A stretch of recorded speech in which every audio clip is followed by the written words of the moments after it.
Welcome to our deep dive. We're taking a look at India today, and wow, you've provided us with some excerpts from Wonders of India, a journey through heritage, landscapes, and tradition, and Oh, it's a fantastic book. yeah, it seems like it's going to be a really fascinating journey, and I'm ready to kind of unpack all this stuff Yeah. and get to the heart of what makes India so captivating. Well, I think you've hit the nail on the head there. It really is a land that defies kind of easy categorization, right? Right here. Ancient traditions butting up against modern aspirations, Yeah. breathtaking beauty and mind-boggling complexity all at the same time. It's an incredible place. Okay, so let's dive right in. The book immediately highlights India's astonishing diversity. Oh, yeah. Not just culturally, which we'll get to, but Yeah. like geographically too. Oh, absolutely. We're talking like towering Himalayas, Yeah. arid deserts, lush Yeah. coastal plains. hmm It's almost like a continent packed into a single country. It really is. And what's so fascinating is how that geographical diversity has shaped, not only the physical landscape, but the cultural fabric of India, too. Right. I mean, think about it, the Himalayas, the source of major rivers like the Ganges, Yeah. and they've played such a central role in spiritual beliefs and practices for centuries. It's amazing to think about the sheer scale of the Himalayas, right? Like home to Mount Everest, Right. a source of life for so many. Absolutely. And speaking of cultural diversity, the book points out that, while Hinduism is the dominant religion, India has a long history of religious tolerance. Oh, absolutely. I mean, one of the things that makes India so unique is this long-standing acceptance of, diverse faiths. Okay. You'll find significant populations of Muslims, Sikhs, Christians, and Buddhists all Yeah. contributing to, this vibrant tapestry. This makes me think about the concept of intangible cultural heritage that the book mentions. Yeah. What exactly does that mean? That's a great question. It's a really important concept, especially when we're talking about a place like India. It basically refers to those living traditions, the practices, the knowledge that's passed down through generations. So think of things like traditional music, dance forms, storytelling, festivals, even, culinary practices. Right. These are the things that really shape a community's identity Yeah. and give it that sense of continuity. Okay, that makes sense. So we've got geographical and cultural diversity. Right. But let's not forget that India is also a global heritage heavyweight. Oh, absolutely. I mean, and I'm not just talking about those iconic landmarks like the Taj Mahal, although the story behind its creation is incredibly romantic, wouldn't you say? It is. I mean, you have a Mughal emperor, right? Yeah, Building this magnificent monument as a testament to his love for his wife. right. I mean, it's a testament to human emotion and artistic vision all wrapped up in one. Wow. Okay, so the Taj Mahal is just one stunning example Right. of Mughal architecture, which itself represents a fusion of Persian and Indian styles. Right. So I'm curious about that. What are some of the defining characteristics of Mughal architecture? What should we be looking for when we see pictures of these amazing structures? Well, I think one of the things you'll notice right away is the intricate calligraphy, Okay. the delicate floral motifs. Right. They were really into using marble and sandstone. Yeah. And there's this real focus on symmetry and balance. Yeah. All elements that were borrowed and adapted from Persian traditions Yeah. and blended with existing Indian architectural styles. So it's not just about the individual buildings themselves. No. It's about understanding the cultural exchange Exactly. and the influences behind their creation. Yeah. That's really interesting. And speaking of awe-inspiring structures, the book also mentions the Ashanti caves. It's incredible to think about these ancient Buddhist caves with paintings dating back to the 2nd century BC. I know. What's remarkable about the Ajanta caves is not just their age, but the level of artistic skill and detail in the paintings. I mean, they really offer us a glimpse into the lives and beliefs of people who lived centuries ago. Yeah. And they really highlight the enduring power of art to transcend time, don't they? Absolutely. Now, shifting gears from these incredible landmarks, I'm really intrigued by what the book says about the spiritual heart of India. Yeah. It really delves into the importance of pilgrimage sites, especially for Hindus. Yeah, pilgrimage is an integral part of many faiths in India. Hmm. But it holds a particularly significant place in Hinduism. The journey itself, the act of devotion, and the connection to secret places are all believed to bring one closer to the divine. And speaking of sacred places, the book's description of Varanasi was particularly captivating. The idea that Hindus believe that dying there brings salvation is so powerful. Can you elaborate on that belief? What makes Varanasi so sacred? Varanasi is a city that's steeped in mythology and religious significance. It's believed to be the city of Shiva, Hmm. the god of destruction and renewal. Right. And for Hindus, death in Varanasi is seen not as an end, but as a liberation, like a release from the cycle of reincarnation Oh, wow. and a path to moksha, Yes. liberation from the cycle of death and rebirth. Okay. So it's a powerful concept Yep. that draws millions of pilgrims to this ancient city on the banks of the Ganges. It's fascinating how a place can embody such profound spiritual beliefs. The book also contrasts Varanasi with the peaceful vibes of Rishikesh. It seems like there are so many paths to spirituality in India, from the intense rituals of Varanasi to the meditative tranquility of Rishikesh. And that's what's so wonderful about India, this acceptance and celebration of different spiritual paths, whether it's the ancient rituals of Varanasi or the yoga and meditation practices of Rishikesh, or the place where Buddha attained enlightenment, Bodh Gaya. There's a sense that all paths lead to the same ultimate goal, spiritual awakening. Speaking of different paths, the book's description of the Golden Temple really struck me, with its golden dome reflecting in the pool and welcoming people of all faiths. It's beautiful. It seems to embody this spirit of inclusivity that we've been talking about. Oh, absolutely. The Golden Temple is a powerful symbol of Sikhism's core principles: equality, compassion, selfless service. It's a place where everyone, regardless of their background, beliefs, is welcome with open arms. It sounds truly inspiring. Yeah. Now, I'm ready for a change of scenery. Let's move from spiritual journeys to breathtaking landscapes. Right? The book does a great job of highlighting India's incredibly diverse natural beauty. Oh, it is. It's a feast for the senses, isn't it? Yeah. From the snow-capped peaks of the Himalayas to the scorching Thar Desert, from the lush western Ghats to the tranquil backwaters of Kerala, and each of these landscapes has really shaped the lives and the cultures of the people who live there in fascinating ways. I'm particularly intrigued by the Western Ghats, with their lush forests and cascading waterfalls. The book mentions its biodiversity. Can you tell us more about that? Well, the Western Ghats are one of the world's biodiversity hotspots. Yeah. They're home to a vast array of plant and animal life, many of which are found nowhere else on Earth. Think about endangered species like the Nilgiri tar, the lion-tailed macaque, or, the incredible variety of birds and butterflies that flutter through these forests. It's a truly remarkable ecosystem. It sounds like a paradise for nature lovers. And then there's the tranquility of the Kerala backwaters, a completely different kind of beauty. Imagine cruising along these serene waterways in a houseboat. It's the perfect antidote to the hustle and bustle of city life. Oh, absolutely. The backwaters are a unique ecosystem formed by a network of lagoons, lakes, and rivers, and they offer a glimpse into a slower pace of life where people live in harmony with nature. Okay, I'm ready to shift gears from the sights to the tastes of India. Ooh. The book dives into the fascinating world of Indian cuisine, and I am ready to savor all the flavors. Get ready for a culinary adventure. The book highlights these key differences between North and South Indian food. Okay. So in the North, you'll find those rich, buttery curries, often with a tomato and onion base. Yes. Think of dishes like butter chicken and Rogan Josh. While in the South, the emphasis is on lighter dishes, often centered around rice, lentils, and coconut milk. And of course, no discussion of Indian food would be complete without mentioning the spices. From the warming heat of chilies to the earthy aroma of turmeric, Indian spices are renowned for their flavor and their medicinal properties. Indian cuisine is a true celebration of spices.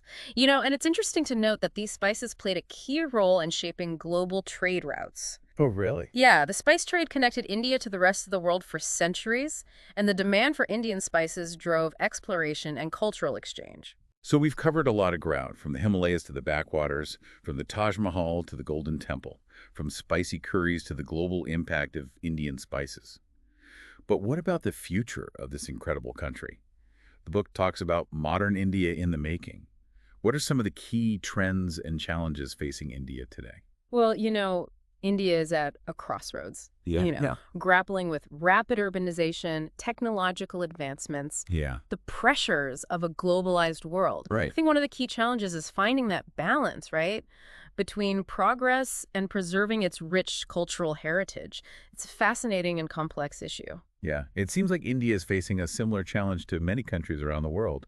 Yeah. how to embrace progress while honoring its past. Absolutely. The book highlights the stark contrast, right, between bustling megacities like Yeah. Mumbai and Delhi, where skyscrapers pierce the sky and technology is transforming every aspect of life. Yeah. And then you have rural villages where Right. traditional crafts are still practiced and life moves at a slower pace. It's almost like two different worlds coexisting within the same country. It really is. But despite these differences, there's this thread of continuity that runs through Indian society, right? Yeah. Like this deep-rooted connection to its heritage that seems to endure Yeah. despite this rapid pace of change. It's remarkable, isn't it? Yeah. I mean, despite the pressures of modernization, those traditions persist. Yeah. Whether it's through religious practices, festivals, language, or the arts. Right. There's a sense that India is determined to hold on to its cultural identity. This makes me think about the role of sustainable tourism. Mm-hmm. The book mentions that it could be a key factor in preserving both the environment and cultural heritage. I'd love to hear your thoughts on this. Well, sustainable tourism is a complex issue, but it has the potential to be a powerful force for good in India. It's about finding ways to, share the beauty and cultural richness of India with the world, Yeah. while ensuring that tourism benefits local communities and minimizes its impact on the environment and cultural traditions. It sounds like a win-win situation. Travelers get to experience the magic of India, and local communities benefit economically while preserving their way of life. Precisely. And the book highlights some inspiring examples of sustainable tourism initiatives Yeah. that are already making a difference in India. We'll delve into those in more detail in our next segment. I am eager to hear more about that.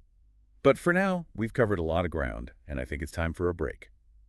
We'll be back soon to continue our deep dive into the wonders of India. Stay tuned. Welcome back to our deep dive into the wonders of India. Before the break, we were talking about the potential of sustainable tourism, and I'm excited to kind of share some more specific examples from the book. Oh yeah, I'm all ears.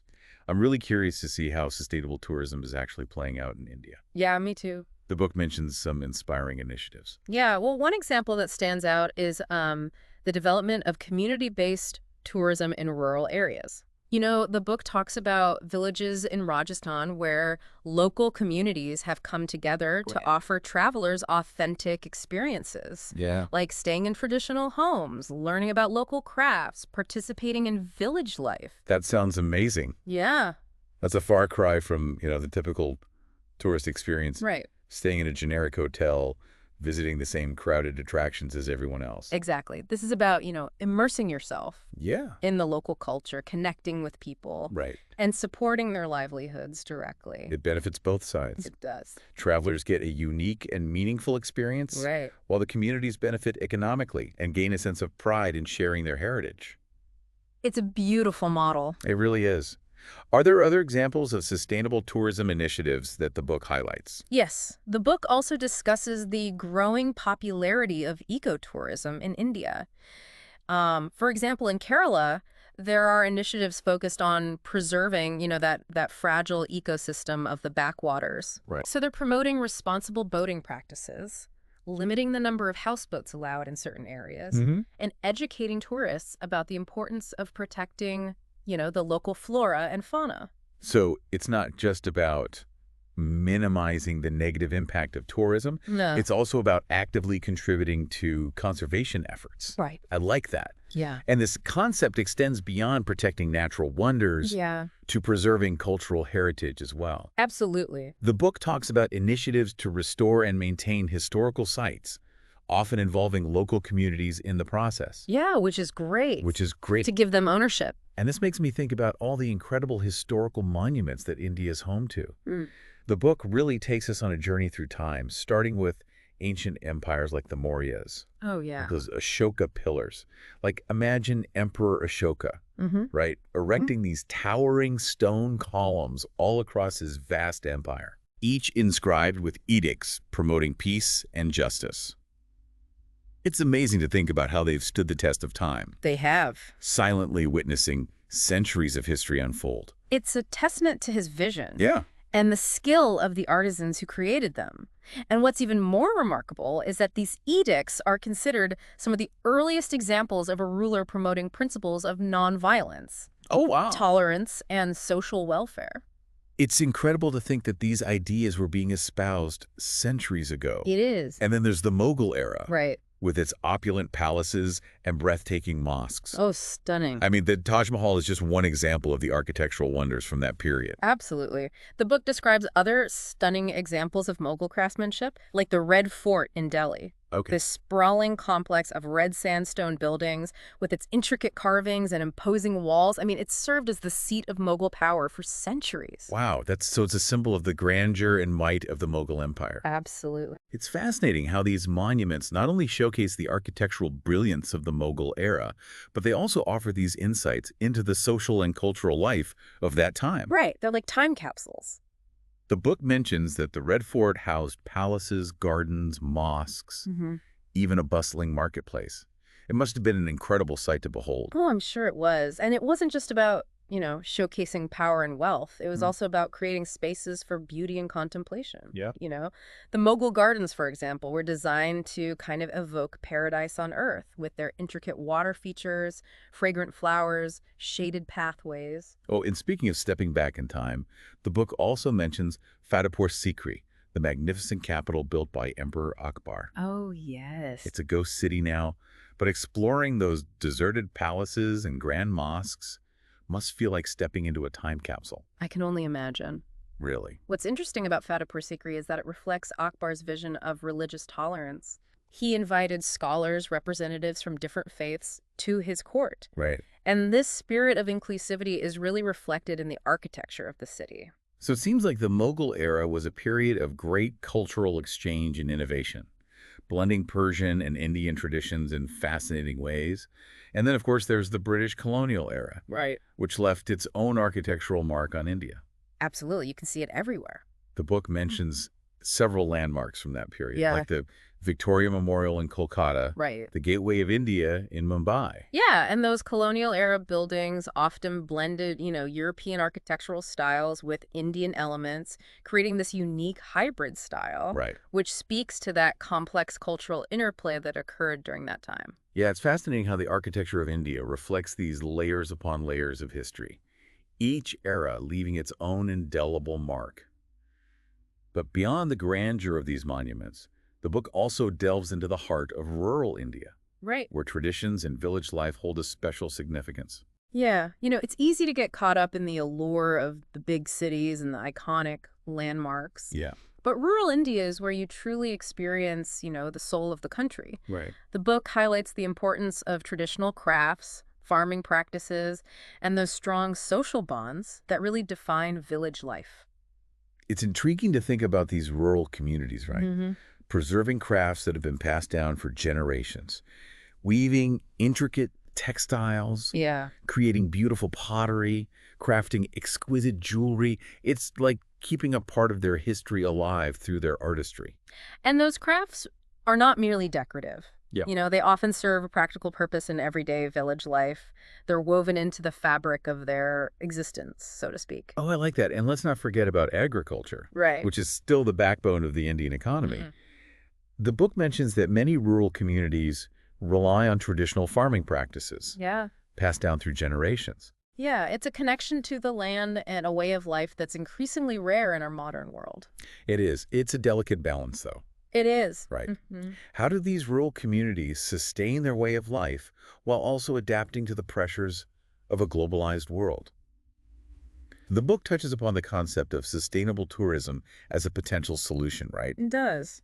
Like finding ways to share the beauty and cultural richness of these communities without disrupting their traditions or exploiting their resources. It's a complex issue with no easy answers. It is, It's about responsible travel, supporting local businesses, Right. fostering a genuine appreciation for the culture and heritage of these villages. It requires a shift in mindset, both for travelers and for the tourism industry as a whole. And this brings us back to this tension between tradition and modernity Yeah. that we were talking about earlier. Yeah. It's a theme that runs throughout the book, It does. throughout India itself. Oh, yeah, absolutely. I mean, that tension is palpable in the megacities, where ancient temples stand in the shadow of skyscrapers. Right. Traditional markets jostle for space with modern shopping malls. It's It's this fascinating juxtaposition that makes India so unique. Yeah, it really is incredible how India manages to embrace these seemingly like contradictory forces, right? Yeah. Tradition and modernity. Right. The book spends a good deal of time exploring those Medea cities you mentioned earlier. Yeah. Mumbai, Delhi, Bangalore. Yeah. They each seem to pulsate with a unique energy. They do. Yeah. The book paints a really vivid picture of Mumbai, India's financial capital, Right. with its iconic gateway of India and those bustling streets that never seem to sleep. Yeah. It really embodies that spirit of ambition, Right. entrepreneurial drive. And then there's Delhi, Yeah. the political heart of India, Mm-hmm. a city steeped in history. Right. Ancient monuments just standing tall amidst the urban sprawl. It's like a living museum juxtaposed with modern life. Delhi is fascinating because it's a city of layers, Yeah. where each era has left its mark. You can wander through the narrow lanes of Old Delhi with its Mughal-era mosques and bustling bazaars. Yeah. And then suddenly you find yourself in, the wide tree-lined avenues of New Delhi with its grand colonial-era buildings and modern government offices. It's a testament to India's ability to absorb and adapt influences Right. from different cultures and periods of history. Yeah. And let's not forget Bangalore, Oh, yeah. the Silicon Valley of India, Uh, a testament to the country's technological prowess. Bangalore is a symbol of India's aspirations in the 21st century. Yeah. It's a city that's attracting young talent from all over the country, driving innovation, Yeah. putting India on the global map as a technological powerhouse. It's amazing to see how these cities are shaping the future of India while still holding on to those cultural roots we've been talking about. Right? But as you mentioned earlier, this rapid growth comes with its own set of challenges. Of course, yeah. The book raises concerns about the impact of urbanization and industrialization on India's heritage. Yeah, it's a valid concern. The book points out, the threats posed by pollution, Right. deforestation, and the sheer pressure of expanding cities on ancient monuments, delicate ecosystems, Yeah. and those traditional ways of life we talked about earlier. It's a sobering thought, Hmm. but the book also highlights the efforts being made to conserve India's heritage, Oh, yeah. both by the government and through community initiatives. Mm-hmm. There seems to be a growing awareness of the need to protect these treasures for future generations. Absolutely. The book discusses the role of UNESCO World Heritage Sites in protecting iconic landmarks, like the Taj Mahal, the Ajanta Caves. Yeah. These designations not only bring international recognition, but also help raise awareness Yeah. and attract funding for conservation efforts. And there are initiatives like Project Tiger, Yes, which has made significant strides in protecting India's dwindling tiger population. it has. It's encouraging to see these conservation efforts gaining momentum. What's really heartening is that it's not just government agencies leading the charge, Right. The book highlights examples of communities coming together to protect their forests, Mm-hmm. manage their water resources, and preserve their ancestral knowledge. They understand that these are the things that make their communities unique, Yeah. and that preserving them is essential for their future well-being. It's a powerful reminder that conservation isn't just about protecting the past, it's about ensuring a sustainable future for everyone. So as we wrap up our deep dive into the wonders of India, what are your final takeaways? What should our listener ponder as they continue to explore and learn about this incredible country? India is a land of contrasts, a place where ancient traditions coexist with cutting-edge technology, where spiritual depth meets vibrant modernity. It's a country that faces complex challenges, but also possesses this incredible resilience and a deep-rooted connection to its heritage. It's a place that defies easy categorization, and honestly, it stays with you long after you've left its shores. Beautifully said. And for our listener, I encourage you to delve deeper into the magic of India. Explore its history, immerse yourself in its culture, witness its natural wonders, and support its efforts toward a sustainable future. You might just discover that India has a way of touching your soul and leaving an indelible mark on your heart. So go forth and explore, and let the wonders of India inspire you.